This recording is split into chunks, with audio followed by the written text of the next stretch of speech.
नमस्कार, स्वागत है आपका हमारे चैनल जीएस स्टडी 94 में और दोस्तों में यश।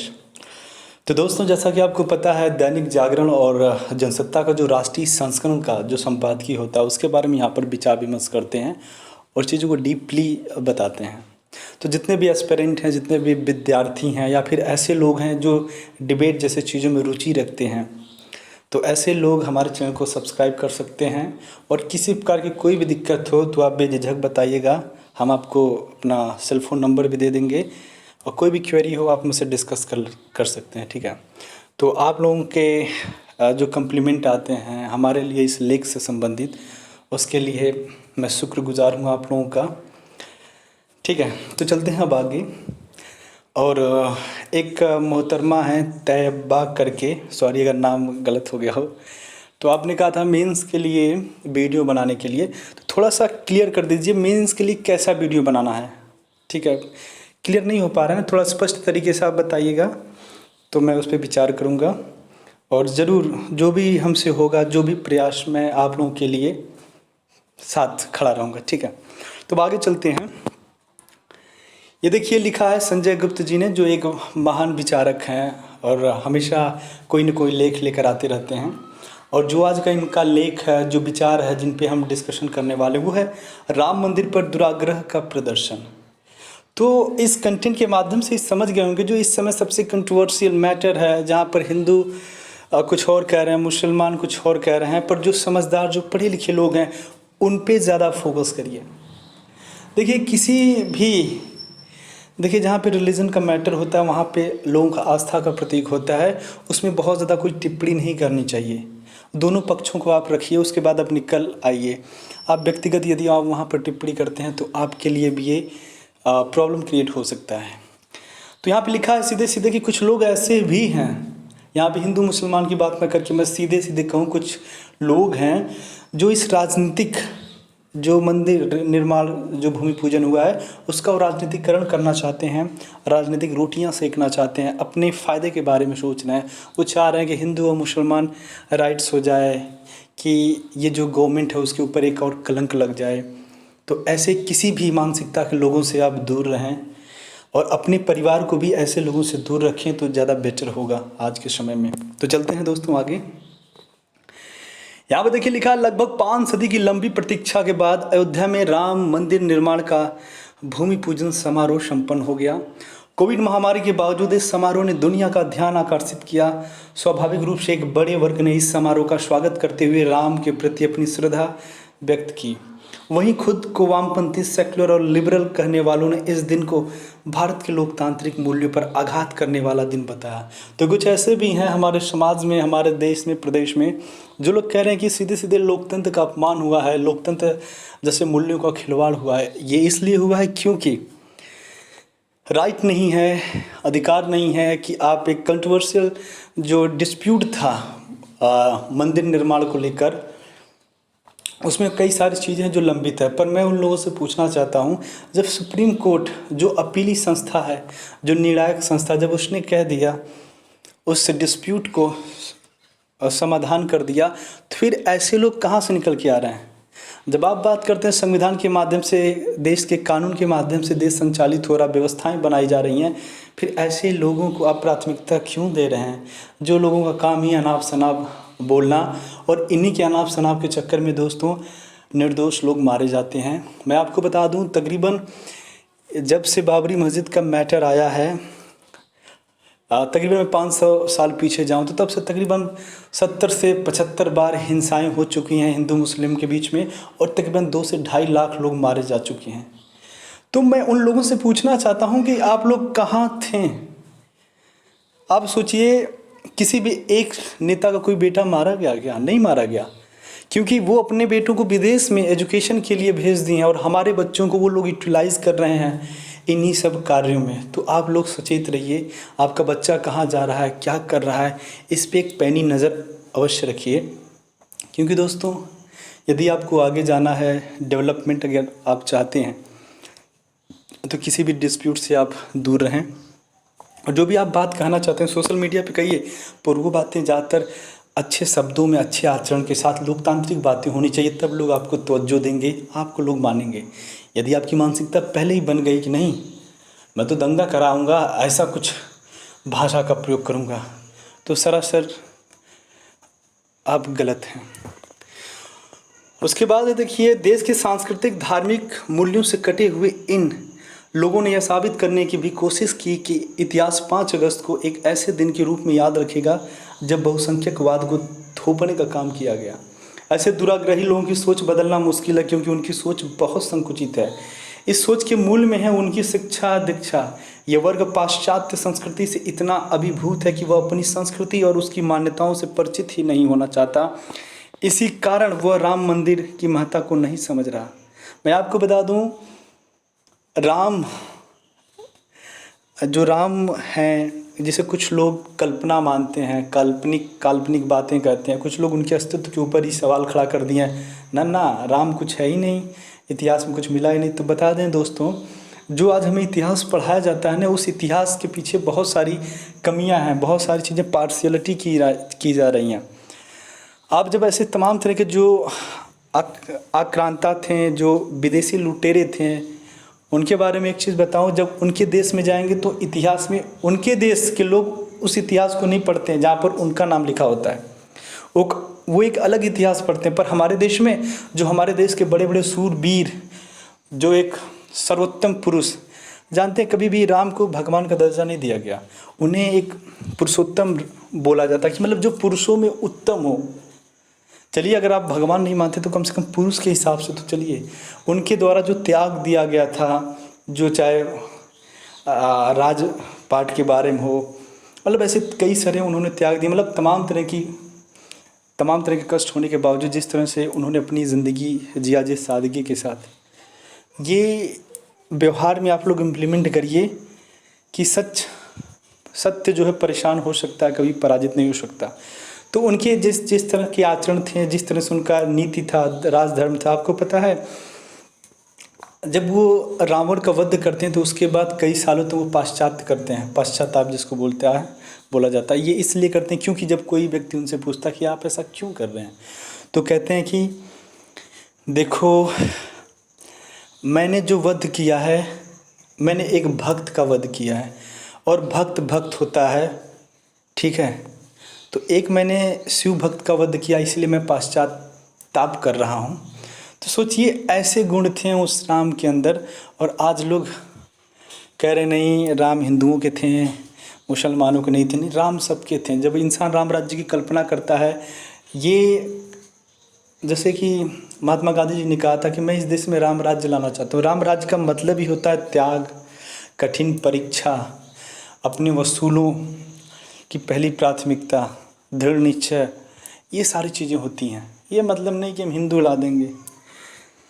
राम मंदिर महज एक और मंदिर नहीं, इसकी महत्ता एक तीर्थ स्थल से बढ़कर है, क्योंकि यह राम के जन्मस्थल पर निर्मित हो रहा है। इसकी महत्ता उतनी ही है जितनी मथुरा के कृष्ण जन्मभूमि मंदिर की। दुराग्रही वर्ग यह समझने को भी तैयार नहीं दिखता कि किसी देश की आत्मा उसकी अपनी संस्कृति में रची बसी होती है, और राम इस देश की संस्कृति में बहुत गहरे रचे बसे हैं। यह किसी से छिपा नहीं कि आज़ादी के बाद शिक्षा व्यवस्था में वामपंथी हावी रहे, और उन्होंने जानबूझकर इतिहास को एक पक्षी ढंग से प्रस्तुत किया। आपको बता दें,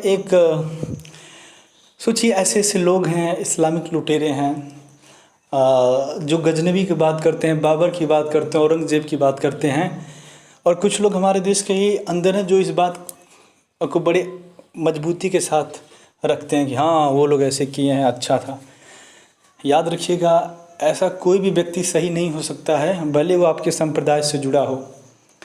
यदि आप किसी दूसरे धर्मों की उपेक्षा करते हैं, वहाँ के लोगों का शोषण करते हैं, काटते हैं, पीटते हैं, वहाँ की बहु बेटियों को अपमानित करके उनका मतलब क्या अव्यवस्थाएं, क्या कुकर्म किए गए थे उन लोगों के द्वारा, बताने में शर्म आती है। आप पढ़े लिखे लोग हैं, आपको बहुत ज़्यादा बताने की आवश्यकता नहीं। आप लोगों ने इतिहास पढ़ा है, और इतिहास में जिस तरह से उन लोगों के द्वारा बर्बरता की गई है हमारे संस्कृति, हमारे देश के साथ, हमारे माँ बहनों के साथ, वो चीज़ आपको पता है। तो आपकी जो सोच होनी चाहिए एक बुद्धिजीवी की तरह होनी चाहिए, न कि किसी ब्रेन ड्रेन। कोई आपको कभी भी किसी विचारधारा को मत मानिए। हमेशा प्रिंसिपल को समझिए और मानिए। आपके पास भी भगवान ने दिमाग दिया है। जैसे जैसे आप पृष्ठभूमि बनाएंगे ना, आपके भी विचार आएंगे, आप भी सोचने समझने लगेंगे, नहीं ऐसा नहीं, ऐसा हुआ था। ठीक है। गलत इतिहास के साथ ही उस विजातीय सेकुलरिज्म ने भी ऐसे लोगों के चिंतन को दूषित किया जो तुष्टीकरण का पर्याय बनकर रह गया। इस सेकुलरिज्म में हिंदू मूल्यों और मान्यताओं के लिए कोई स्थान नहीं। इस सेकुलरिज्म को सही समझने वाले इस मुगालते में है कि भारत इसलिए सेकुलर है क्योंकि संविधान में सेकुलर शब्द का उल्लेख है। ध्यान रहे, संविधान में सेकुलर शब्द आपातकाल के दौरान जोड़ा गया।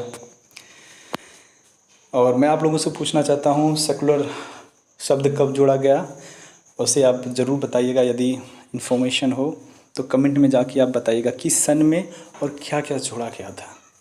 ऐसे 3 मुख्य बातें थी, आप उसे लिखिएगा। संविधान निर्माताओं ने इसकी आवश्यकता इसलिए नहीं समझी थी क्योंकि वे जानते थे कि भारत तो सदियों से पंथ निरपेक्षता का पोषक है और सर्वधर्म समभाव उसके स्वभाव में है। पूरी दुनिया में सबसे ज़्यादा धर्मों को एक साथ लेकर चलने वाला देश भारत ही है और भारत के ऊपर तमाम तरह के धार्मिक आरोप लगाए जाते हैं दूसरे देशों के द्वारा, कुछ लोगों के द्वारा, जो कि पूरी तरह सर्वथा गलत है। सेकुलरिज्म के नाम पर अल्पसंख्यकों, खासकर मुस्लिम समाज को या तो भयभीत करने का काम किया गया था, फिर उसकी अनुमति मांगों को मानने का। शाहबानो मामला इसका सटीक उदाहरण है। सेकुलरिज्म की विकृति राजनीति के कारण ही अयोध्या विवाद का समाधान होने में बहुत देरी हुई। कथित सेकुलर लिबरल लॉबी ने इसके लिए पूरी कोशिश की कि उच्चतम न्यायालय अयोध्या विवाद सुलझाने का काम न करें। कायदे से आज़ादी के बाद अयोध्या विवाद का समाधान उसी तरह होना चाहिए था जैसे सोमनाथ का किया गया, लेकिन ऐसा नहीं हो पाया और इसकी वजह रही नेहरू की वामपंथी सोच। नेहरू सोमनाथ मंदिर के जीर्णोद्धार के भी खिलाफ थे, लेकिन गृह मंत्री सरदार पटेल और राष्ट्रपति राजेंद्र प्रसाद के आगे उनकी नहीं चली। कांग्रेस नेहरू की सोच को ही आगे बढ़ाती रही और मुसलमानों का जमकर तुष्टीकरण करती रही। ठीक है। इसी कारण वह समान नागरिक संहिता पर मौन रही या फिर उसका विरोध करती रही। राम मंदिर निर्माण के भूमि पूजन समारोह पर मीन मेघ निकाल रहे लोग यह सुनने समझने को तैयार नहीं दिख रहे हैं कि इस अवसर पर प्रधानमंत्री ने क्या कहा। उन्होंने मंदिर निर्माण की प्रक्रिया को राष्ट्र को जोड़ने का उपक्रम बताने के साथ ही यह रेखांकित किया कि यह मंदिर वर्तमान को अतीत से और स्वयं को संस्कार से जोड़ने की पहल है। प्रधानमंत्री ने यह कहकर कि राम ने सामाजिक समरसता को अपने शासन की आधारशिला बनाया था, यही स्पष्ट किया कि एक समरस भारत का निर्माण होना चाहिए। राम मंदिर देश में एकता और बंधुत्व की भावना को बल दे, इस पर आरएसएस प्रमुख मोहन भागवत ने भी बल दिया। उन्होंने राम मंदिर निर्माण को भारत के निर्माण का शुभारंभ ही नहीं बताया बल्कि सबको जोड़ने वाला भी कहा। यह इसलिए महत्वपूर्ण है क्योंकि हिंदू समाज की कमजोरी के कारण ही भारत कमजोर पड़ा और विदेशी आक्रमणकारी देश को नष्ट भ्रष्ट करने में सफल रहे। जानते हैं हमारे देश में कई सारी कमियां थीं पाश्चात्य काल में। यदि हम देखें, कुछ लोगों के द्वारा जो जातिगत आधार पर बांट दिया गया था, भैया तुम्हारा काम है लड़ना तो खाली तुम लड़ोगे, तुम्हारा काम है घर बनाना तो तुम घर बनाओगे। ऐसा नहीं है। समाज के जितने भी वर्ग हैं, जब आपको पता है कि हम कभी भी अन्य शत्रुओं के द्वारा घिर सकते हैं, तो सबको इतना आपको ट्रेंड कर देना चाहिए, इतना प्रशिक्षण दे देना चाहिए कि आवश्यकता पड़ने पर वो हथियार भी चलाना जानते हों। अन्यथा दोस्तों, इन्हीं लोग कहते थे क्षत्रिय बस लड़ेंगे, तो क्षत्रियों के द्वारा ही पहले वो क्या किए, जब अंग्रेज आए तो सबसे पहले क्षत्रियों को अपने से मिलाना चाहें। और ये इतिहास गवाह है, मैं कोई अलग से बात नहीं बता रहा हूँ। जब 1857 का विद्रोह पढ़ेंगे, ठीक है, जो मंगल पांडे जी के द्वारा शुरू किया गया था बैरकपुर में, मेरठ में, तो उसमें सीधे सीधे लिखा गया कि इस विद्रोह को दबाने के लिए क्षत्रियों, सिख और पठानों ने योगदान ना के बराबर लगभग दिया। वो अलग बात है कि कुछ राजा इन्हीं जातियों से बिलोंग करते थे, उन्होंने डट कर सामना किया। पर दोस्तों, कुछ लोग ऐसे भी थे जिन्होंने पूरी तरह से सहयोग और समर्थन अंग्रेज़ों का किया, और वही कारण था इतने व्यापक स्तर पर फैला हुआ विद्रोह कुछ ही क्षण बाद विलुप्त हो गया और उसका कोई मतलब नहीं निकला। ये ऐसे ही लोग थे, पर आज उनको ये बातें बताएंगे बुरी लग सकती हैं, पर आप लोग अपने ऊपर मत लीजिएगा। उस समय के लोग ऐसी मानसिकता से घिरे थे और यही कारण था कि दोस्तों, भारत ऐसे तमाम विदेशी आक्रांताओं के द्वारा लूटा गया, घसीटा गया, अपमानित किया गया। पर अब ऐसा ना हो। भाजपा ने राम मंदिर और अयोध्या को लेकर अपने विचार कभी नहीं बदले, लेकिन कांग्रेसी नेताओं के बयानों से साफ है कि उन्हें देश का माहौल देखते हुए अपनी सोच बदलनी पड़ी। इसमें संदेह है कि देश इतनी आसानी से भूल जाएगा कि कांग्रेस ने किस तरह राम मंदिर निर्माण में अड़ंगे लगाए। साथ कांग्रेस को अपनी गलतियों का एहसास हो रहा है और इसी कारण राहुल गांधी, प्रियंका गांधी और समेत अन्य कांग्रेसी नेताओं ने राम का स्मरण किया। लेकिन तथ्य यह भी है कि कई कांग्रेसी राम मंदिर के खिलाफ बयान देने में लगे हुए हैं। इन कांग्रेसी नेताओं की सोच वैसी ही है जैसे विदेशी मीडिया में राम मंदिर विरोधी लेख लिखने वालों की। कुछ ऐसे लोग, हम एक चीज़ बता दूं, जो तुर्की में आया सोफिया मस्जिद के साथ हुआ था, ठीक है, जो अंग्रेज़ों के द्वारा पहले उस मस्जिद को गिरजाघर में बदला गया, उसके बाद वहाँ के तुर्की शासक के द्वारा फिर से उसे मस्जिद में कन्वर्ट कर दिया गया। आप उसके अकॉर्डिंग भी यदि आप चलते हैं तो मुझे बताइए, जब वहाँ पे ऐसा हो सकता है, वो अपने धार्मिक स्थानों को लेकर इतने व्याकुल हैं, इतने तत्पर हैं, ठीक है, तो हम क्यों नहीं हैं? हमारा जो है सदियों से उपेक्षा पड़ा हुआ धार्मिक स्थल, तो हम ऐसी तत्परता, ऐसी सोच क्यों नहीं रख सकते हैं? विदेशी मीडिया में कई ऐसे लेख लिखे गए हैं जिनका मकसद मुस्लिम समाज की भावनाओं को भड़काना और मोदी के नेतृत्व वाले भारत को नीचा दिखाना है। विडंबना यह है कि कई पढ़े लिखे भारतीय भी इन लेखों से प्रभावित हो रहे हैं। कुछ कह रहे हैं कि अयोध्या में अस्पताल या विश्वविद्यालय बनता तो बेहतर होता।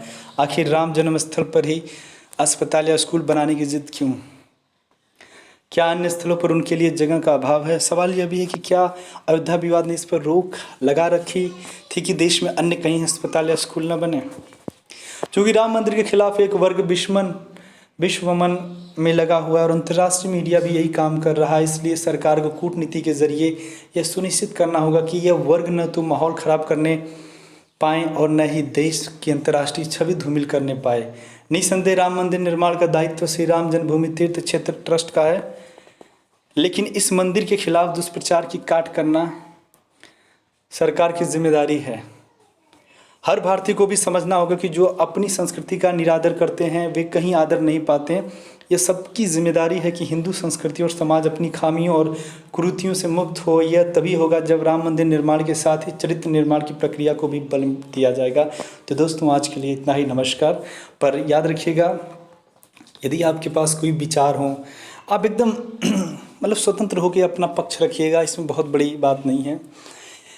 यदि आपके पास कोई ऐसी तटस्थ बातें हैं जो आपको लगता है कि नहीं राम मंदिर होना चाहिए था, भूमि पूजन या नहीं होना चाहिए, कुछ बातें यदि आप रखना चाहते हैं तो ज़रूर रखिएगा, ठीक है, मैं उसका सम्मान करूंगा और हो सकेगा तो अगले लेख में आपकी बातों को मैं जिक्र करूंगा। मैं आपकी बातों का जिक्र करूंगा जब आप लोग कुछ ऐसे बढ़िया कमेंट करेंगे, तो नेक्स्ट वीडियो में मैं उसके बारे में ज़रूर बताऊँगा। तो ठीक है, आज के लिए इतना ही। नमस्कार, धन्यवाद।